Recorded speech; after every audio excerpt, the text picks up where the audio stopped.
lagi Covid Sutra. Sekali lagi mau jelasin Covid Sutra nggak ada urusannya dengan Covid, tapi bagaimana teman-teman yang Sutra yang punya usaha makanan bisa survive, bahkan mungkin malah lebih berkibar di era pandemi Covid sekarang ini ya. Setelah minggu lalu kita ngobrol bareng Natalia Tanyaji yang pemilik bentar ya Lid, Mama Makassar. Sekarang kita ngobrol bareng Reno Andam Suri. Ini mama rendang kita nih. ya. Udah boleh mulai. Ren agak kiri dikit Ren, biar nggak ketutupan tulisan Ren. Nah, iya betul. Oke. Terima kasih udah nyempetin waktunya Reno. Pasti sebentar lagi mesti siap-siap untuk berbuka ya. Iya, tunggu ya. Nggak masuk nih suaranya ini. Oke, atur dulu.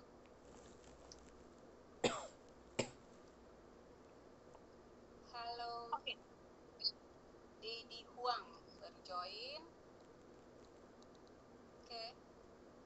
Sekarang kita pengen tahu dong gimana buat teman-teman yang pasti banyak yang udah tahu ya, Reno ini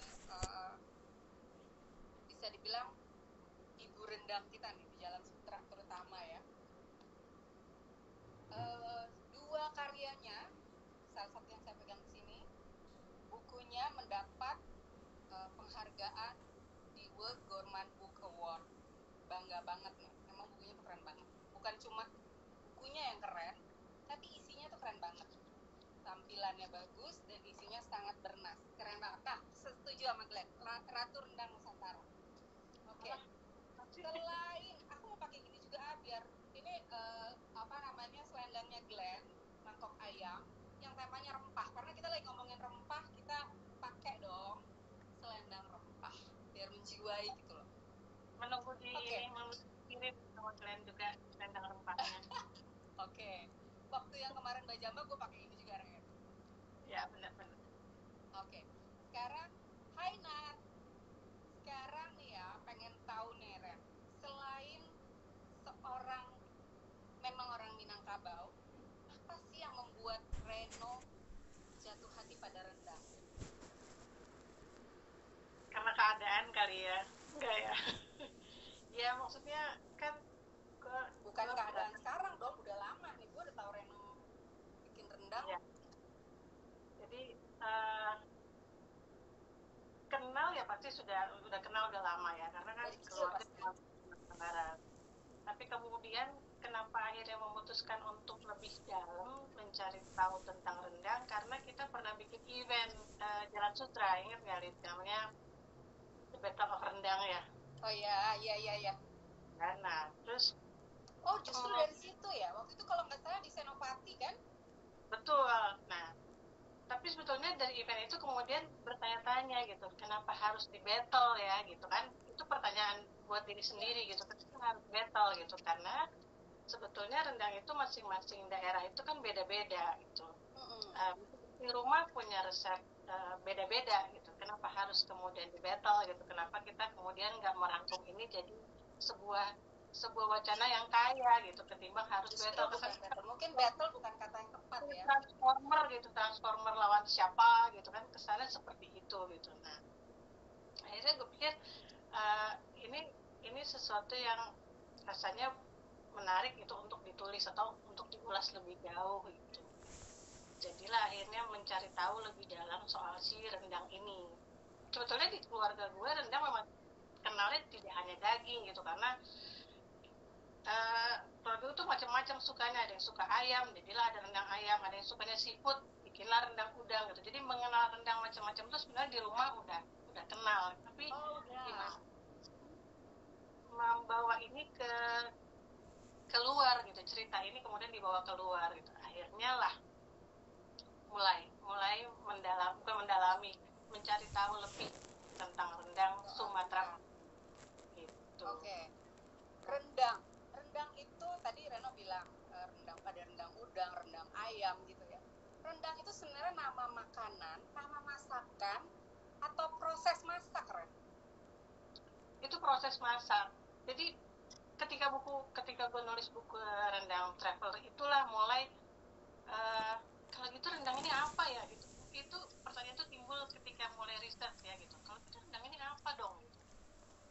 Mau dibilang makanan tapi kok ada yang manis gitu, karena kan memang ada bare randang gitu yang manis. Terus di Sumatera Barat itu pun mengolah kopi, menggongseng kopi namanya marandang biji kopi. Oh, biji kopi pun dirandang Gitu, jadi artinya randang ini kata kerja. Oke. Ya barulah kalau gitu marandang itu adalah sebuah pekerjaan, kata kerja yang sama seperti mungkin menumis itu, menggiling gitu, jadi seperti kata jadi kerja gitu. Proses masak ya, Ren? Iya benar. Okay. Jadi nggak cuma daging rendang, masakan rendang itu, terus kemarin ada kue juga yang apa tadi, beras rendang. Iya, bare rendang itu saya udah nyobain juga tuh. Terus kopi pun ternyata dirandang. Kopi dirandang, dan itu ada lagunya. Oh iya, itu ada lagunya. Jadi merendang kopi itu ada lagunya tuh, dari Kasim kalau nggak salah deh. Pokoknya ada lagu merendang kopi. Ya. Oke. Kalau mau tanya lebih lanjut soal Minangkabau, Reno tuh asalnya dari daerah mana keluarganya di Minangkabau? Dari Payakumbuh. Payakumbuh itu bener nggak sih bisa dibilang ibu kota rendang di Minangkabau? Iya, jadi gini, ini ceritanya sih panjang lagi. Ketika nulis buku itu, aku tuh realize bahwa paling banyak varian rendang itu dari Payakumbuh, ya, satu. Terus yang kedua, kalau kita pergi ke toko oleh-oleh di Kota Padang atau di Bukit Tinggi, itu UKM terbesar penyumbang gitu, pemasok rendang untuk toko oleh-oleh itu asalnya dari Payakumbuh. Okay. Ya, kedua. Terus yang ketiga, ini baru lagi bahwa sekarang Payakumbuh itu membranding nama kotanya menjadi kota 1000 rendang. Okay. Artinya mereka berani bilang bahwa paling banyak varian rendang itu emang asalnya dari Payakumbuh. Gitu. Oh, ada, kalau dibilang 1000 rendang, sebenarnya ada berapa banyak rendang? Yang teridentifikasi ya, puluhan ya gitu. Ya. Kayak ini kali ya, kayak Kepulauan Seribu gitu kan, nggak mungkin ada 1000 pulau juga gitu kan. Ya, saking banyaknya aja cuma ungkapan ya. Saking banyaknya. Jadi karena akhirnya ini proses masak, makin kesini makin banyak gitu kita ketemu rendang yang beraneka rupa gitu, yang jagung lah di rendang, yang teri di rendang, ya macam-macam. Jadi semuanya akhirnya banyak variannya gitu. Oke. Kemarin Reno baru buka PO tuh, rendang bule dan rendang apa Ren? Rendang kayu. Ya. Rendang bule tuh bulet-bulet gitu. Jadi bule itu adalah bulet ya. Coba cerita dong rendang bule sama rendang kayu. Baru tadi di foto soal. Ya itu dia kan, gue bilang aku tuh tahu rendang itu sebenarnya bermacam-macam ya, karena memang asalnya dari Sumatera Barat gitu. Dan Payakumbuh itu kalau lagi lebaran tuh biasanya selalu terima rendang dari kampung, itu rendang bule itu. Rendangnya bulat-bulat, daging cincang, rempahnya banyak gitu. Terus ada kelapa parut di dalamnya. Jadi kelapanya digongseng dulu gitu. Pelik gitu ngerjainnya kayaknya Lid. Jadi kelapa digongseng, digiling, jadi keluar minyaknya, habis itu dicampur sama daging cincang. Dan rempahnya pun digabung di dagingnya juga, bukan bumbu rendang aja ya. Kecil ketemu rendang itu namanya sih sebenarnya ternyata belakangan namanya rendang tumbuk karena ditumbuk. Okay. Tapi karena kecil nggak suka ngasih nama suka-suka ya gitu. Jadi kalau rendang bule mana gitu. Akhirnya lah karena bulat-bulat gitu. Jadi si Reno kecil ini dari dulu tuh kerja ngasih nama namanya rendang bule. Sampai sekarang akhirnya gue bilang ini namanya rendang bule. Gitu. Oh, kalau rendang kayu, Ren? Nah, ini rendang daun kayu. Itu dari ini juga namanya lain lagi. Kalau orang-orang bilang namanya samba buruak. Jadi buruak tuh buruk, jelek banget lah. Ya, orang Sumatera bilang jelek, buruk ya. Iya. penampakannya tuh nggak banget lah kali buat mereka ya gitu. Nah, tapi buat aku nih namanya jangan buruk lah gitu ya. Jadi akhirnya rendang kayu karena salah satu daun yang dipakai di dalam rendang itu diambil dari pohon surian. Pohon surian ini adalah pohon yang biasa dipakai untuk tonggaknya rumah gadang. Oh. Gitu. Jadi namanya pohon suren ya, pohon surian. Itu kalau umurnya udah cukup tuanya, itu bisa ditebang, dibenam di mana? Dibenam di lumpur sampai rayap gitu loh. Itu pohonnya ya. Nah, dijadiin tonggak rumah gadang. Nah, daunnya itu direndang. Wah, luar biasa. Saya langsung merasa makin istimewa nih tadi barusan makan itu. Iya, benar. Memang sudah seharusnya itu. Iya, jadi bukan sembarang daun ya. Ada soalnya saya pernah makan daun rendang, daun singkong. Ada kan? Itu waktu itu kita pernah bikin acara Jalan Sutra juga kalau nggak salah di Rawamangun lupa siapa yang bikin waktu itu ya. Tapi baru tahu tuh soal rendang daun suren dan bagaimana pohon itu dipakai sebagai kayu dari rumah gadang. Wah, itu keren banget, Ren. Masih buka PO nggak? Udah dong, selesai. Udah, tinggal pengiriman. Nah, itu dan teman-teman infonya Reno kemarin buka PO rendang ini dimasak langsung dari Payakumbuh ya, Ren? Yeah. Dan dikirim matang ke sini ya. Betul. Dan itu benar-benar ya, walaupun namanya rendang daun, tapi itu rempah-rempahnya wangi banget, Ren. Waktu dipanasin itu wangi banget. Ada yang nangis nggak kebagian Glenn? Tanggung jawab ya, Reno.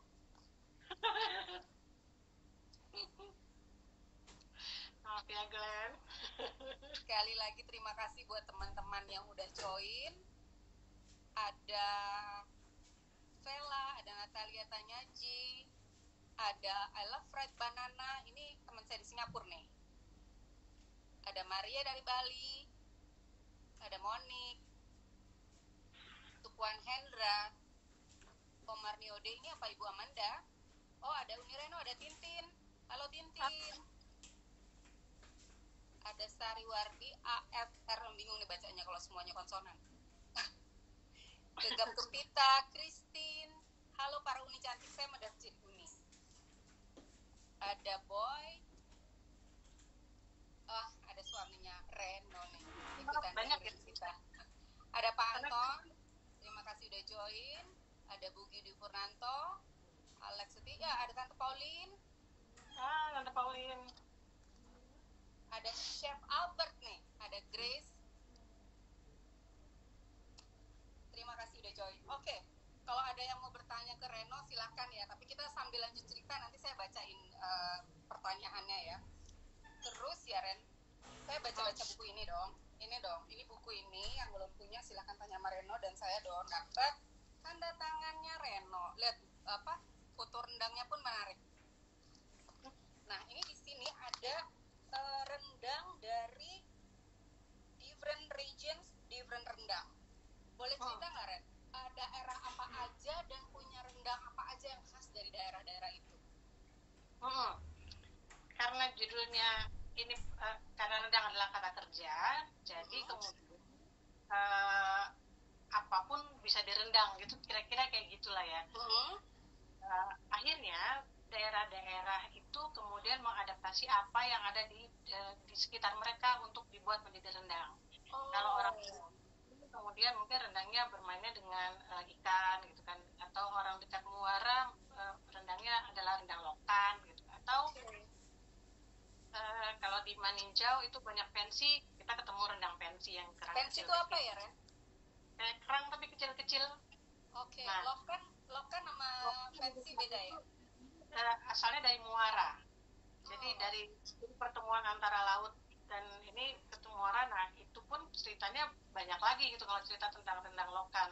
Nah karena masing-masing daerah ini macam-macam yang mereka punya, akhirnya lah variasinya rendang jadi banyak.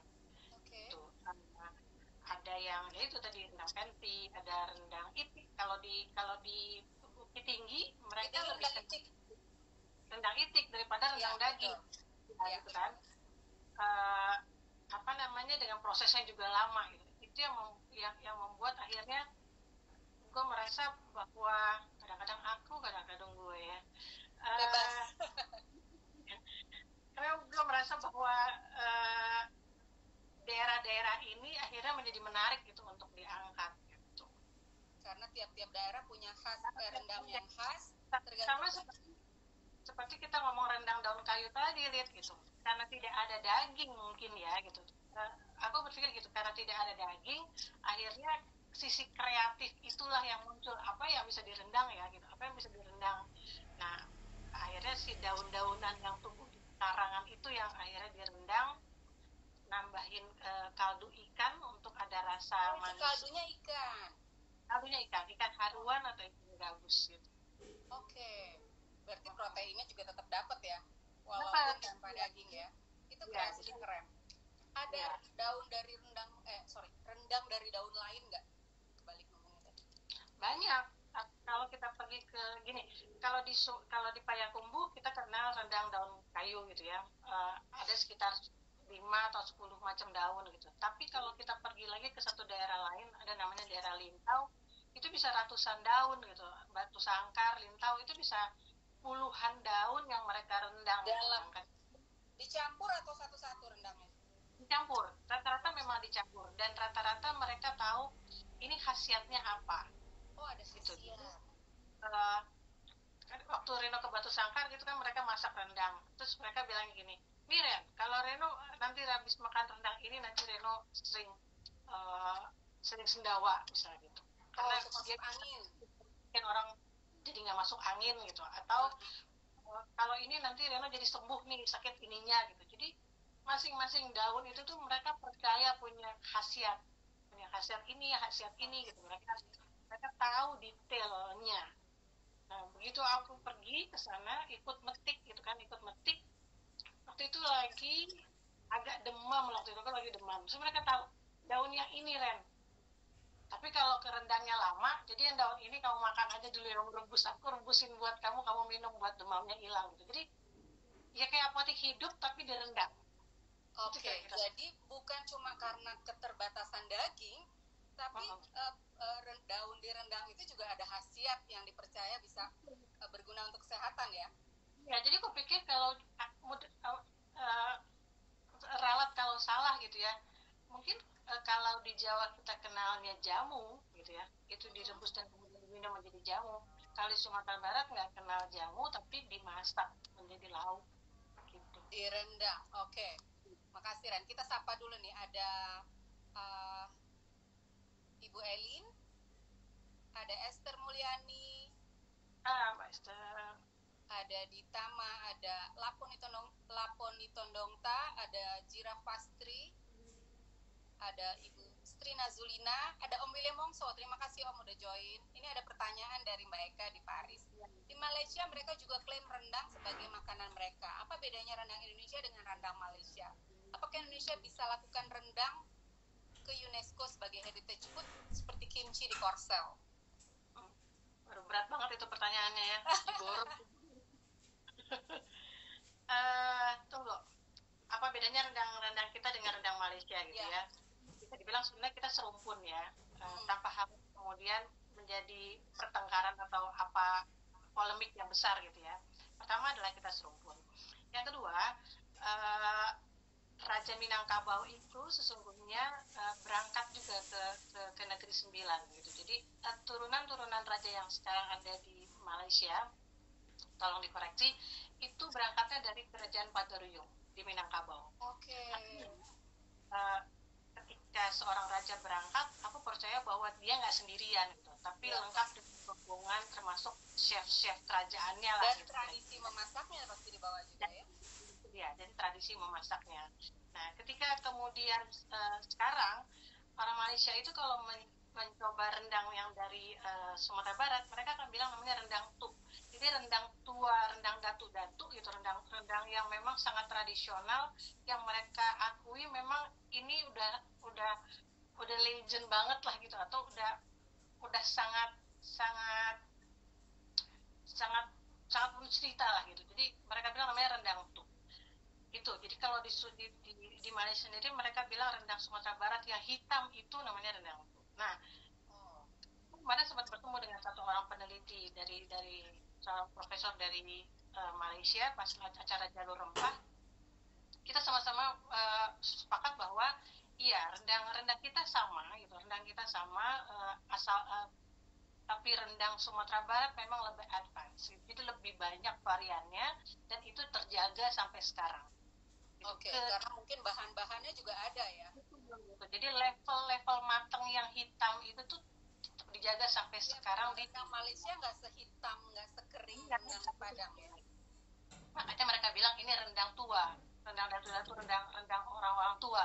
Oh, datu orang tua ya. Kita punya teman juga datu ya, datu Notarizan, belum join. Oke. Terima kasih Reno. Kalau kita udah belum mengklaim ke UNESCO belum sih kalau rendang itu adalah heritage food dari Indonesia?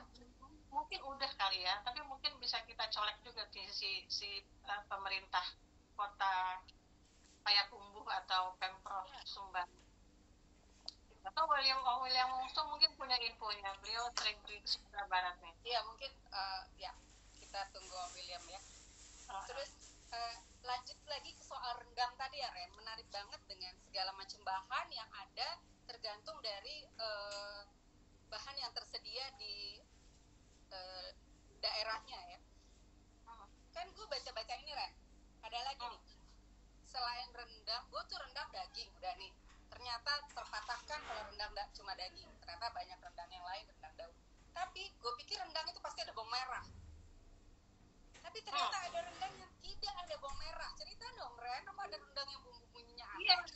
Iya itu cukup mengejutkan cerita itu. Jadi pergi ke satu daerah di pinggir Danau Singkarak gitu, pergi ke daerah dan mampir ke satu rumah gitu. Kan kalau riset itu harus pelan-pelan ya, kadang-kadang satu hari ketemu satu rumah, ngobrol panjang, baru kita bisa menyalin gitu, baru kita bisa dapat datanya.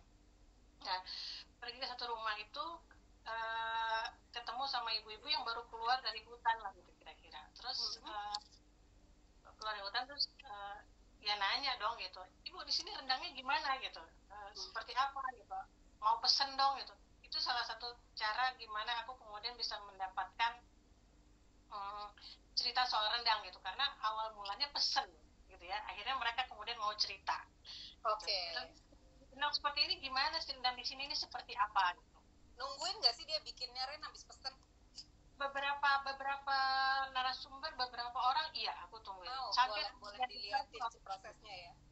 Nah, jadi ikut di dapur mereka lah gitu. Nah, ibu yang dari hutannya bilang rendang daging, dia bilang gitu. Terus sama bumbunya, oh kalau di sini nggak pakai bawang putih, mereka bilang gitu. Nggak pakai bawang merah. Yang mana ya? Dia bilang pakai bawang putih saja, nggak pakai bawang merah. Terus masa sih gitu kan? Karena setahu aku orang Sumatera Barat justru kebalik mengurangi bawang putih, ya kan? Iya. Nah, justru ibu ini pakai bawang putih, pikir hanya seleranya dia gitu ya. Terus semua orang di kampung ini, semua orang di kampung ini memasak hanya dengan rendang dengan bumbu bawang putih. Bawang putih apa gitu kan? Bawang putihnya yang tunggal-tunggal itu, yang kecil-kecil satu-satuan itu gitu. Oh, bukan bawang putih kita yang biasa. Iya, makin mikir lagi, oh ya jadi kemudian bumbunya menjadi suka-suka gitu kan. Bumbunya menjadi penuh toleransi gitu. Kan menjadi turunannya, jadi cabangnya jadi banyak lagi. Dari proses kemudian variannya tergantung, kemudian bumbunya menjadi toleransi siapa yang masak. Gitu. Jadi spektrumnya jadi banyak gitu kalau di filosofi rendang itu ternyata keren banget. Ada juga yang rendang tuh apa ya, tanpa santan Ren. Iya, tanpa santan. Tanpa santan gue ngebayang kalau bikin rendang tuh dikasih dulu, diajarin bikin rendang sama tantenya suami ya. Rendang 1 kilo daging 4 kelapa. Kalau rendang tanpa kelapa jadinya gimana tuh? Iya, mungkin jadinya apa ya gitu. Tapi jadi lihat gitu. Itu salah satu yang nggak sempat lihat lihat cara bikinnya. Tapi dia bilang gini, namanya rendang manenggang gitu. Manenggang tuh artinya toleransi. Oh, keren banget. Balik lagi ke toleransi kan, jadi apa yang ada kemudian bisa diolah. Oke. Jadi walaupun nggak punya kelapa masih bisa bikin rendang. Wah, ada yang bilang rendang tante lo itu enak banget. Lihat ini Tintin teman kuliah gue, jadi anak lama tahu. Oke, kita baca dulu ya. Baca ada pertanyaan nggak ya? Sebentar. Baru tahu ini Monik baru tahu kalau apapun bisa direndang seumur hidup, cuma tahu rendang daging dan ayam dan jadi ngebayang rendang udang. Sama, saya juga belum pernah nyobain rendang udang, tapi kemarin juga lihat IG story teman, ada rendang udang. Jadi ingat Bajamba bersama Unireno, rendang pakisnya mantap. Oh ya, salah satunya adalah rendang pakis ya. Daun pakis juga bisa direndang. Kalau rendang aktivitas apa yang harus ada selain disebut rendang? Sehingga disebut rendang. Gimana? Kalau rendang itu adalah aktivitas memasak, adalah proses memasak, apa yang harus ada sehingga disebut rendang? Satu dish disebut rendang. Ya, karena dia adalah proses menihilkan air, sehingga ketika airnya itu menjadi zero baru disebut menjadi rendang. Kan dia merendang rongseng ya. Mengurangi kandungan air. Betul. Jadi kalau ketika airnya kemudian hilang itu menjadi rendang. Saya jadi ingat deskripsi Om William Wongso soal rendang dalam bahasa Inggris adalah caramelized beef curry. Jadi membuat air dari santan itu hilang sehingga beef curry-nya terkaramelisasi ya. Jadi itu sama ya Ren ya? Hampir seperti itu ya. Tapi balik lagi ya itu bumbu menjadi beda, ada yang bisa nggak pakai kelapa, ada yang ini gitu. Tapi sebagian besar ya memang seperti itu. Oh, keren banget. Pastinya tadi rendang kopi nggak pakai itu ya? Iya, makanya kita masih kopi. Oke, ada pertanyaan lagi. Bure juga komen tadi katanya baru tahu dikira justru bawang merah yang harus dipakai tanpa bawang putih. Om William bilang sudah info wakil wali kota Payakumbuh untuk mendaftarkan rendang di UNESCO sebagai kearifan budaya Sumbar. Oh, semoga bisa terrealisasi segera ini ya. Om, terima kasih banget infonya. Makasih Om William. Harnas bilang kalau masih ada air jadinya kalio. Benar ya? Benar. Jadi ada tiga level gitu proses merendang.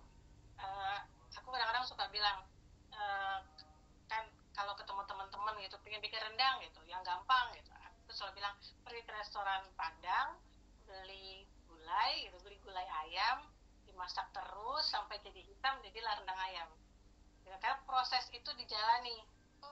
Gulai, kalio, rendang ya. Jadi level pertamanya adalah jadi gulai, jadi masih berair, kemudian dia menjadi kental, minyaknya mulai keluar, itu namanya kalio, diteruskan lagi sampai menjadi hitam, akhirnya menjadi rendang. Okay. Jadi kalau kita pergi ke restoran Padang dan beli gulai, terus kita panasin terus di rumah, kita jadi bisa bikin rendang. Oh, sama aja bumbunya ya? Betul. Jadi Lina bilang kalau begitu rendang atau kuah basah masih bisa disebut rendang nggak? Enggak dong ya, masih kalio dong atau gulai. Tapi bergeser gitu, lihat ke daerah-daerah lain. Ketika kemudian bicara tentang daerah Jawa misalnya, buat mereka di tahapan kalio itu sudah menjadi rendang. Oke. Ya rendang gitu. Jawa kan basah gitu ya? Iya, nah tapi kalau misalnya kita balik ke kampungnya gitu, ke Sumatera Barat, yang kering dan keras itulah yang namanya rendang, makanya jadi awet. Oke. Terus gitu. Apa namanya? Tadi apa ya?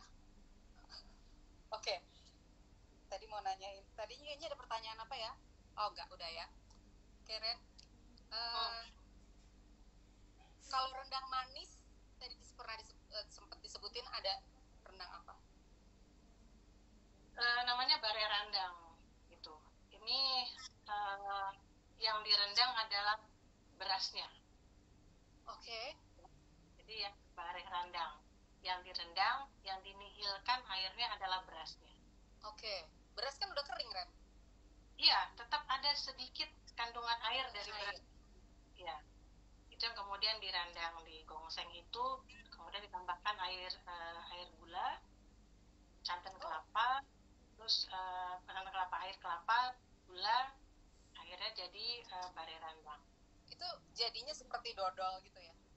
Enggak, kelapanya putih ya, maksudnya air kelapanya putih, jadi enggak seperti dodol. Enggak, maksudnya Putih teksturnya sagonya ya. oke, menarik banget. Nah sekarang nih ya, Reno ini sebenarnya sebelum menulis buku ini itu punya usaha yang namanya rendang Univara. Saya kenal Reno ini sudah tahun berapa ya Ren? Pokoknya sejak kita di Jalan Sutra ya.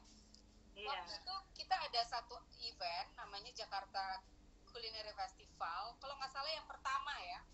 Itu saya ketemu Reno rasanya pertama kali di situ ya Ren. Waktu itu dibuat acaranya di Grand Indonesia. Waktu itu Jalan Sutra mengorganize yang namanya satu area namanya Cheap Eats. Jadi makanan-makanan pinggir jalan, street food Indonesia ditampilkan di Jakarta Culinary Festival, dan rendang Univara tampil di situ. Dan saya ketemu Reno waktu itu, saya gini, oh ini yang namanya Reno yang punya ini yang Reno gitu.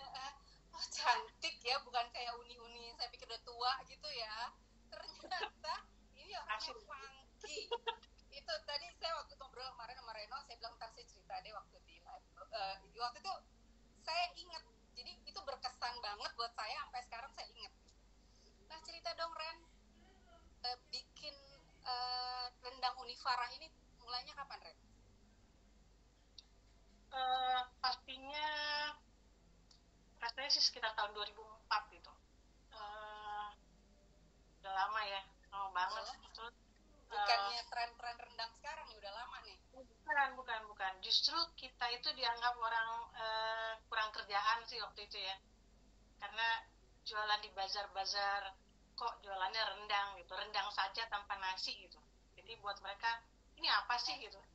Jadi nggak jelas banget yang jualan apaan gitu. Jadi aku mengalami nih gimana rasanya kalau sekarang pergi ke mall terus orang ngasih brosur terus kita melengos nggak mau lihat. Nah kayak gitulah dulu mengenalkan konsep rendang tuh kayak gitulah. Jadi 2004 awalnya adalah kirim hampers gitu, karena memang awalnya adalah pesanan hampers apa namanya, makanan yang bisa langsung disantap. Kalau dulu kan hampers itu kan elektronik gitu kan, yang blender lah, mixer lah, segala macam. Nah ini makanan yang kemudian mereka bisa langsung santap sama keluarga gitu, buat klien-klien gitu. Udah selesai itu 2 tahun tuh hanya hampers Ramadan. Tapi setelah itu mulai berpikir, ini kalau kita kemudian bisa jual di bulan-bulan lain, gimana caranya ya gitu. Tadinya cuma di bulan Ramadan. Cuma buat hampers di bulan Ramadan.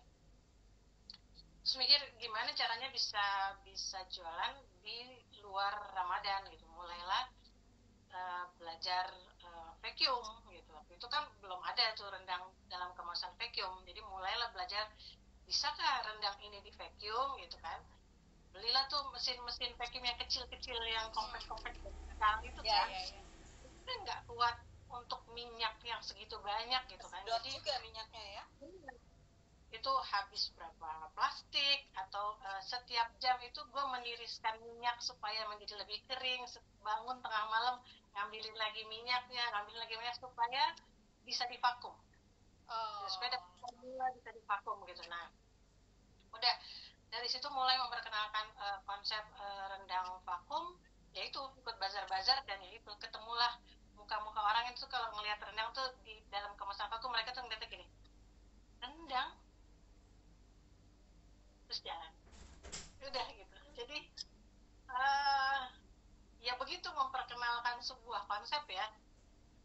Akhirnya mulai mikir, ini kalau ikut bazar 3 hari terus nggak laku, gimana caranya gitu kan. Mulai berpikir nih gimana memperkenalkan ini gitu. Akhirnya ya kalau ikut bazar tuh selalu bilang, misalnya di sebelah kita tuh orang jualan nasi atau orang jualan apa dengan lauk pauk, kita bilang ambil nasi di stand sebelah, gitu, beli di stand sebelah, nanti rendangnya gratis dari aku gitu.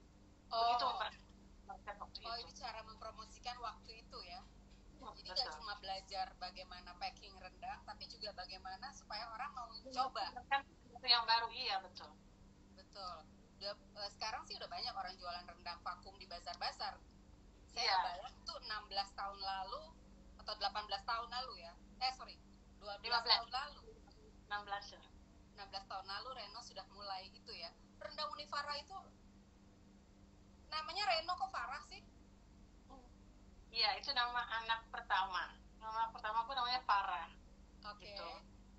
Biasanya di rumah dipanggilnya Kakak Farah. Tapi berhubung ada keminang-minangan melekat pada dirinya gitu. Jadilah Unifara. Begitu. Waktu itu umurnya berapa, Mas? Berarti masih kecil banget ya, Ren? 3 tahun ya. 3 tahun. 3-4 tahun. Oke. 3 tahun. Terus sekarang gimana, Ren? 16 tahun perjalanan rendang Unifara di masa ini kan sekarang banyak restoran tutup, tapi pemesanan makanan online meningkat, Ren. Gimana rendang Unifara dalam masa ini? Iya, penjualannya? Pertama kali kita dapat kabar bahwa kemudian COVID ini meminta kita untuk tinggal di rumah, itu kan menjadi pikiran ya gitu. Iya. Apakah orang kemudian menjadi berhemat gitu? Apakah orang kemudian menjadi memilih makanan-makanan yang bisa masuk di budget mereka gitu? Karena mungkin ada yang kemudian tidak gajian, ada yang kemudian berpikir hal-hal lain di luar makanan gitu kan. Nah, tapi ternyata situasi ini membuat kita juga harus menjadi lebih kreatif gitu, memperkenalkan sesuatu yang bisa diterima di masa sekarang gitu. Nah, dan terjangkau. Iya, nah Rendang Unifara tuh dari dulu selalu belajar dari situasi gitu. Aku punya produk namanya rendang daging tacabik, itu rendang daging suwir. Oke. Awalnya adalah karena kecelakaan bahwa aku punya adukers gitu ya, namanya tukang aduk tuh dibilang adukers. Terlalu heboh sehingga bikin daging 10 kilo, kemudian yang jadi potongan daging utuh hanya 3 kilo. 7 kilonya itu 7 kilo jadi serpihan gitu, kan mau nangis gitu, ini gimana caranya gitu ya. Tapi ketika orang-orang dikasih gitu, maksudnya adalah 3 kilo itu dibungkus, tapi kan berarti masukin si dedak bumbu itu dengan daging serpihan, itu mereka seneng banget gitu terimanya, makasih ya ini rendang paling enak nih karena dedaknya aja isinya daging gitu. Tapi kan mereka menangis, aku yang bersedih gitu kan. Jadi ternyata mereka nerimanya positif ya. Nerimanya positif, tapi kan buat aku ya ini gimana caranya gitu kan. Akhirnya aku pikir oke, kalau begitu caranya ini sebetulnya bisa jadi sebuah peluang gitu. Jadilah akhirnya produk baru namanya rendang daging tacabik. Ya memang akhirnya prosesnya sengaja untuk dicabik-cabik gitu. Belakangan justru banyak loh Ren yang jual rendang suwir itu, Ren. Iya. Itu jadi itu proses ketemu rendang tacabik. Terus orang datang lagi, gimana caranya aku mau pergi traveling, aku mau berangkat haji, mau umroh, mau jalan-jalan, atau aku anak kos nyimpan rendang kemasan 500 gram gitu, itu menyulitkan gitu buat mereka gitu. Untuk pergi-pergi itu menyulitkan. Keluar lagi lah ide kemudian dengan rendang namanya individual pack. Jadi kemasannya kecil, step, isinya cuma dua potong, mereka makan selesai. Yang lain bisa disimpan. Keluar lagi dengan solusi itu. Terus ada lagi orang bilang, tapi nggak boleh masukin daging ke luar negeri, aku pengen bawa nih misalnya gitu kan. Oh iya, beberapa negara nggak boleh ya bawa. Gitu. Jadi aku perkenalkan lagi rendang kuah kalionya. Jadi hanya kuah kalionya aja, Lid. Dibawa, bentar, aku kayaknya ada nih. Konsentrat itu atau gimana? Ini, jadi udah jadi kuah kalio. Oke. Udah jadi stepnya udah di tengah. Kemudian mereka bisa masukin apa yang mau mereka rendang. Oke. Perlu nambahin santan lagi atau air? Enggak, sama sekali enggak. Jadi benar-benar udah jadi kuah kalio. Mereka misalnya mau bikinnya rendang apa, ya mereka tinggal masukkan dan mereka masak kemudian jadi rendang. Kalau misalnya masukin daging lagi apa bisa empuk, Ren, kalau udah di tahap itu? Iya. Bisa menambahkan air pasti ya, menambahkan air lagi ya. Jadi empuk. Gitu. Oke. gitu kan. Nah, ketika COVID ini gue pikir apa ya, gimana caranya ya gitu, udahlah masuk akhirnya dengan konsep kemasannya disesuaikan, jadi nggak ada yang 500 gram lagi, hanya 250 gram, sehingga mereka kemudian masih bisa makan rendang. Terus bikin lagi rendang namanya rendang kacang merah, jadi ada hanya ada kacang merahnya saja gitu, atau rendang kentang dan kacang merah gitu. Jadi tetap ada rasa rendangnya, tapi mereka dengan harga yang lebih terjangkau dan kemasannya juga lebih besar gitu misalnya gitu. Dan jadi kerinduan untuk makan rendang itu tetap dapat ya. Betul, Oke. betul. Keren banget. Ada inovasi apa lagi nih yang dilakukan Rendang Univara di masa ini? Banyak, bukan banyak ya, kalau ini aku sombong sekali. Enggak dong, boleh dong. Itu biar menginspirasi yang lain. Rendang Univara tuh punya satu produk namanya Lado Mudo, jadi cabai hijau. Nah, nanti lah sambil ngomongin si sambal hack kali ya. Sambal hack ya. Sebelum masuk situ kita bacain lagi ya. Ya, boleh. Rendang kambing ada nggak ya? Kok jarang? Pasti enak juga tuh. Dari tadi kita bahas rendang kayu, rendang daging, rendang itik, rendang pensi, rendang rendang kambing. Bisa, sebetulnya bisa, tapi mungkin tidak di Sumatera Barat, karena di Sumatera Barat itu persentase orang makan kambing itu sedikit, kecil. Justru. Iya, betul. Karena apa? Karena dilihat dari sisi ekonomisnya. Kalau kita menyembelih kambing, hanya sedikit daging atau bagian dari kambing itu yang kemudian bisa dimasak, sehingga konsumsi Sumatera Barat untuk makan kambing itu kecil gitu. Nah, berbeda dengan kalau kita kerbau atau sapi, jadi banyak yang bisa diolah gitu kan dari seekor sapi itu. Kambing ya. Kalau kambing ya dengan ukuran yang kecil, jadinya nggak terlalu maksimal banyak ya. Oke. Ini ada di luar daerah lain, aku merasa sangat memungkinkan sih untuk bikin rendang kambing. Gue pernah makan di satu restoran India di Malaysia, di Singapura, namanya Samis Curry. Dia ada satu masakan kambing kotak-kotak gitu, rasanya tuh kayak rendang, Ren. Mirip gitu. Ini ada pertanyaan dari Samuel ya. Ada cara buat bumbu rendang tanpa harus bikin rendang dagingnya? Ada cara buat bumbu rendang tanpa harus bikin rendang dagingnya. Maksudnya bisa banget ya? Iya, jadi seperti kalio aja. Seperti kalio itu kemudian jadi bumbu rendang. Iya, tapi juga perlu diperhatikannya adalah nggak ada rasa manis gitu. Jadi benar-benar hanya rasa santan. Terus dia akan menjadi kering karena nggak ada lemak atau protein yang kemudian karena ada lemak yang kemudian ikut dibakar, dimasak bersama. Sehingga makanya seperti rendang kayu tadi ya, lebih kering ya? Lebih kering. Rendang kayu aja masih ada ikannya gitu ya. Iya. Nah, kalau hanya santan saja yang dikeringkan, jadinya terlalu santan dan ada rendang pakis, Leta bilang rendang veggie pakai apa? Macam-macam rendang veggie. Dan mungkin Dita tadi telat masuk ya, ada rendang dari aneka daun dan lain-lain. Terus rendang itu makanan wajib kalau dibawa ke traveling. Iya nih, bener nih, Mbak Srina Zulina. Gampang banget, dan seperti tadi Rendang Univara punya kemasan-kemasan kecil yang bisa sekaligus dimakan sekali terus langsung jalan lagi gitu ya. Saya pingin bikin rendang tempe tahu, mungkin nggak? Mungkin lah, sangat mungkin.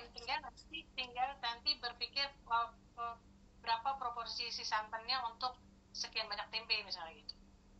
Tempenya berarti goreng dulu? Iya, rasanya sih begitu ya. Mungkin kalau saya rasa kalau tahu mungkin jadinya kayak rendang telur gitu ya, dibikin keripik dulu ya. Iya, bisa jadi keripik dulu. Jadi mungkin seperti rendang telur yang keripik gitu, yang kering itu. Iya, betul. Ini ada rendang batokonya Univara, unik juga tuh. Rendang batoko saya taunya dendeng batoko, kok bisa ada rendang batoko? Ya, itu salah satu ide juga di masa COVID yang bisa dibisniskan. Itu makanan rumah sebetulnya ya. Ketika orang kemudian bosen gitu makan rendang, masih ada stok rendang, Diapain nih gitu ya? dibuatlah namanya rendang batoko. Nah, ya rendang seperti biasa, potongan-potongan rendang itu kemudian ditambahkan dengan sambal, diketok. Jadilah Diketok dan tambah dengan sambal balado ya? Iya, betul sekali. Ibu Rai bilang ada rendang nangka juga ya? Itu salah satu pilihan rendang vegetarian. Bumbu rendang itu minimal ada berapa macam rempah? Yang minimal tuh bumbu adalah ya cabai merah, bawang merah, jahe, laos, daun kunyit, daun jeruk, itu paling minimal. Serai udah ya tadi ya? Ya, udah, itu paling minimal. Ketika kemudian rendang nggak mungkin pakai, saya pernah diajarin nggak boleh pakai kunyit karena warnanya nggak bisa jadi bagus. Bener? Optional itu kemudian menjadi optional. Menambah kunyit, menambah kemiri itu optional. Kemiri kemudian bisa menambahkan rasa dedaknya. Oh. Kunyit juga ada yang memakai kunyit membuat dagingnya menjadi lebih firm juga. Oh, jadi ada pengaruh ke tekstur. Ya, itu optional. Jadi kalau yang basic yang tadi aku sebut pertama itu yang basic. Tapi kemudian ada penambahan itu tergantung dari selera. Termasuk nambahin rempah-rempah. Oke. Rempah-rempah itu datangnya ketika Belanda masuk, gitu ya. Orang kenal rempah, Belanda, pedagang rempah datang, mulailah orang kenal menambahkan rempah. Jadi kayak kapulaga, kayak nambahin pala, kayak nambahin pasta, anis, segala macam itu belakangan baru masuk. Tapi aslinya rendang itu memang yang minimal itu aja gitu. Oke, simple itu ya. Pemilihan bilang rendang kambing untuk yang nggak makan nggak makan daging sapi ya. Tapi di Minangkabau umumnya daging sapi ya, bukan tidak terbiasa makan daging kambing. Biasanya hanya sampai kulit. Ada yang bilang, Milan bilang ada rendang kulit cempedak matang. Waduh. Pernah, Ren? Makanya akhirnya jadi banyak sekali varian rendang itu karena ya orang semakin kreatif gitu, apalagi yang unik ya gitu. Ren, kalau ada rendang itu mau ya, rendang kulit daun cempedak, kulit cempedak. Halo Mas Jimmy, ya. Ada Mas. Setelah kita nonton kemarin Mas Jimmy tentang cerita soal keju, sekarang Mas Jimmy nonton Reno soal rendang. Ren, waktunya tinggal 10 menit. Ternyata memang benar ya, 1 jam itu kurang untuk cerita soal rendang. Sekarang kita nungguin nih dari tadi sambal hack apa yang mau dibagikan ke kita nih? Iya, aku sih sebenarnya mau sharing sedikit soal sambalnya orang Minangkabau sama seperti tadi. Ini sambal minimal yang bisa kita lakukan gitu ya. Tunggu bentar lihat. Ini cabai hijau, ya. Aku bikinnya cabai hijau. Apa aja isinya? Jadi kalau kita mau bilang berapa komposisi hijau, bawang dan tomat gitu ya. Ini kan cabai hijau, ini kira-kira bawangnya sedikit, kemudian ada tomat hijau, ya. Tomat hijau. Nah, cabai hijau biasanya untuk balado itu langsung ditambahkan namanya jeruk nipis gitu. Kalau kita bikinnya cabai merah untuk balado, jeruk nipisnya bisa diperes ketika masuk di dalam penggorengan ya, di air jeruk nipis gitu ya. Tapi kalau kita mau bikin cabai hijau, jeruk nipisnya ikut digiling bersama. Oh, beda. Kenapa jadi begitu? Apa menjaga warna atau gimana? Menjaga warna, ya. Menjaga warna. Ini jeruk nipis yang udah udah dimasak. Aslinya sebetulnya kulit putih ini malah nggak masuk. Langsung ini nih Ren, langsung asem rasanya di sini. Kenapa? Liatin jeruk nipis langsung asem ngilu. Terus. Ya ini, jadi langsung dimasukin ke sini, kemudian baru digiling. Jadi perlakuan khusus untuk cabai hijau. Cabai hijau, oh itu warnanya supaya tetap hijau ya, seger. Ya, betul. Jadi bareng digilingnya. Kalau cabai merah itu yang minimal adalah hanya cabai merah dan bawang merah. Oke. Tanpa bawang putih ya, seperti biasa. Tanpa bawang putih. Bawang putih. Gitu. Okay. Jadi merah dan bawang merah. Terus ketika kita mau bikin berbagai macam masakan gitu hanya dengan cabai merah dan bawang merah itu bisa bikin macam-macam, Lid. Apa aja misalnya? Bikin balado ya. Oke, Balado balado. itu juga katakan ikan itu biasanya nggak menambahkan tomat untuk balado karena jadi lembek kulitnya. Oke, jadi basah. Kalau tetap mau crispy berarti tanpa tomat gitu ya. Kalau kita bikin telur balado itu menambahkan tomat. Jadi itu si cabai itu kemudian bisa meresap masuk ke dalam telur baladonya. Nah, kita ngomong tadi cabai merah dan bawang merah. Ketika itu digoreng, ketika itu di blender gitu, ketika itu digiling, separuh bisa untuk balado, ya. Sedikit bisa buat asam padeh misalnya. Basicnya hampir sama tanpa bawang putih gitu ya. Sedikit bisa untuk asam padeh, sedikit bisa untuk telur keriting, telur barendo. Oh, dicampur diadukan telur? Iya, karena telur barendo itu nggak pakai tomat. Jadi benar-benar hanya cabai merah dan bawang. Gitu. Jadi sekali kita mengerjakan cabai merah dan bawang, gilingan cabai merah dan bawang, bisa beberapa masakan yang bisa banyak masakan yang kita lakukan. Jadi di masa COVID ini juga kita bisa mempersiapkan beberapa masakan dengan sekali menggiling cabai dan bawang ya. Iya, betul. Itu kira-kira sih. Jumlahnya, ini keren banget. Tadinya saya pikir kitchen hack, tapi ternyata adalah sambal hack. Ada lagi yang lain, Ren? Apa? Ya, soal sambal? Iya, soal sambal. Iya, jadi kalau kita mau bikin sambal itu menjadi banyak gitu kan, misalnya kayak sambal hijau itu jadi banyak, kan kita bisa, kalau ini produknya rendang Uniparah nih, jadi sambal hijau saja udah mateng, ini kemudian bisa kita campur dengan macam-macam gitu. Kita bisa bikin itik lado mudo. Itik lado mudo khas Koto Gadang itu basic sambalnya kira-kira. Kayaknya Reno agak daun jeruk atau apa, terus kita kemudian menjadi reduce, itu jadi empuk gitu.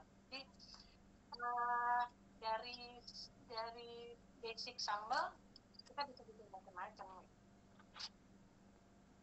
Ya, Reno agak hang ya. Ren? Ya. Tadi agak hang sedikit. Ya, oke. Kalau iti lado mudo kalau kita beli tadi bumbu lado mudo dari rendang Uniparah, itu ditambahkan santan lagi nggak kalau untuk bikin iti lado mudo? Ya, versinya macam-macam juga kalau iti lado mudo. Ada yang pakai santan, ada yang nggak pakai santan. Gitu, tapi kita pernah sajikan di Bajamba ya, yang waktu itu nggak pakai santan. Oke. Tapi nggak, maksudnya nggak terlalu terasa beda. Mungkin harus nyobain dua makanan, dua iti lado mudo dengan santan atau tidak, sehingga kita bisa tahu bedanya ya. Kalau makan satu-satu kayaknya karena rempahnya sudah kaya, jadi mungkin buat saya ya rasa santannya itu udah nggak terlalu penting lagi karena rempahnya juga udah kaya. Ya, ini tadi Samuel bilang pernah makan gudeg tapi lauknya rendang, nikmat banget perpaduan kutub manis dan gurih. Saya rasa juga lauk-lauk di gudeg itu kayak telur arehnya ayam gitu ya, itu rasanya memang mirip rendang, mungkin bumbu-bumbunya mirip, cuma manis tone-nya. Ya, betul. Karena prosesnya rasanya hampir sama kan, benar-benar slow cook gitu kan, sampai dapat yang keringnya gitu. Oke. Ini pakai cuka nggak untuk rasa asamnya, dapetin rasa asam, Ren? Enggak, jarang kita pakai cuka. Kita jarang pakai cuka. Biasanya kalau nggak jeruk nipis, asam kandis gitu ya, untuk beberapa macam. Karena bumbu-bumbu asam, rempah-rempah asam yang mengandung asam itu di Minangkabau juga banyak, tanpa bantuan cuka juga udah bisa ya. Iya. Oke. Nah, Datuk datang udah mau dihilang, malah Datuk Nota nih baru datang nih. Terus wah udah tinggal 2 menit lagi, Ren. Iya. Reno,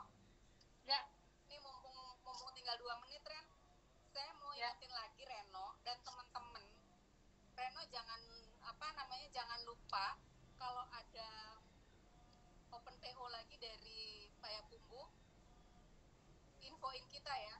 Kalau rendang Univara anytime kita bisa pesen sama Reno, tinggal Gojek kirim. Tapi dapetin rendang unik-unik dari Payakumbuh kalau nggak lewat Uni Reno nih kayaknya susah dapetinnya. Iya. Dan kemarin ada, itu dan sorry maaf ya. Ya, kemarin tuh Uni yang dari Payakumbuh bilang gini, kan kemarin open PO untuk rendang daun kayu gitu kan, terus Ya. setelah gitu sekian kilo lah Un gitu kan, terus rendang bulenya enggak gitu kan, terus kayaknya orang-orang Jakarta begitu dapat rendang bule langsung masuk freezer deh Un, mereka dihemat-hemat gitu kan, terus apa namanya ditambah lagi sekarang berpikirnya adalah ekspedisi itu menjadi semakin lama. Durasi Betul, perjalanan hambatannya itu ya. Betul, Soal gitu. ekspedisi. Oke, waktunya sudah hampir habis. Makasih Terima kasih Reno, dan kayaknya setelah COVID ini boleh nih bikin trip sama Reno melihat rendang di Payakumbuh, proses rendang. Menarik tuh Ren. Ya. Ditunggu mudah-mudahan. Namanya